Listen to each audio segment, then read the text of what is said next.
Okay, so just having a quick catch up. It's Thursday the 18th of April and what's been going on this morning in the markets. And as you can see from the charts, fairly extreme moves seen in European assets this morning. Starting off with the euro currency, you can see here we've had a fairly sizable downtick this morning, breaking a long-standing trend line that had been in play pretty much since the beginning of April.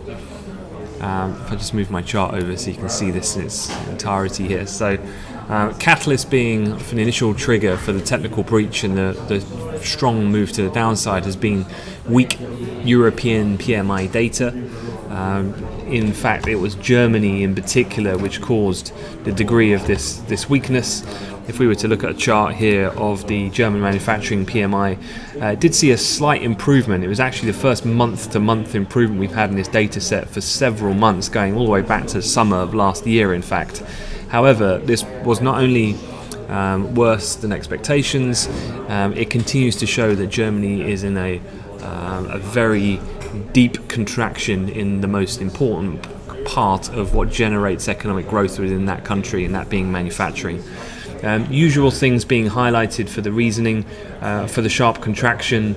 Inflows of new business fell for a fourth straight month, a further steep decline in new export orders, which dropped at the second fastest rate in 10 years.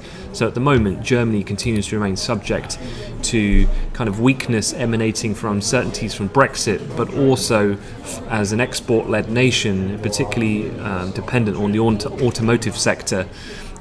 Problems with potential trade wars with the US and US President Donald Trump.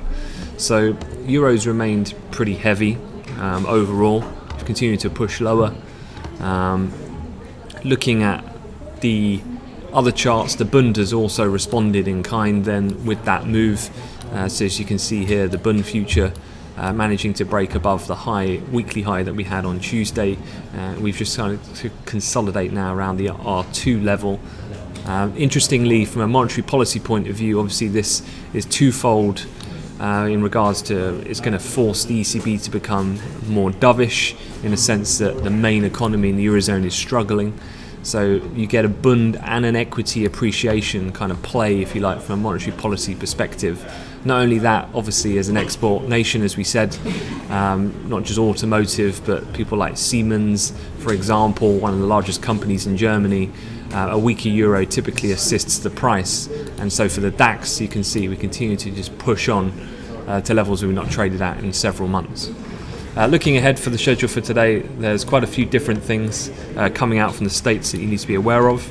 You've got weekly jobless claims, Philly Fed, US retail sales, and the flash manufacturing coming out of the States as well. So there's plenty more to play for going forward. Obviously keeping an eye on the equity space. We had a decent pullback in the S&P and US futures yesterday. Be interested to see whether or not we stabilise at these levels. Looking at a daily continuation finally in the S&P.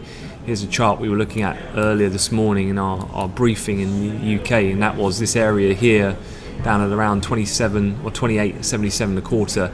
Any further pullback, we see good support at those levels.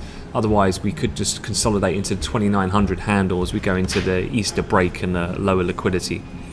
All right, that's it from London. Have a good session ahead and have a great Easter break.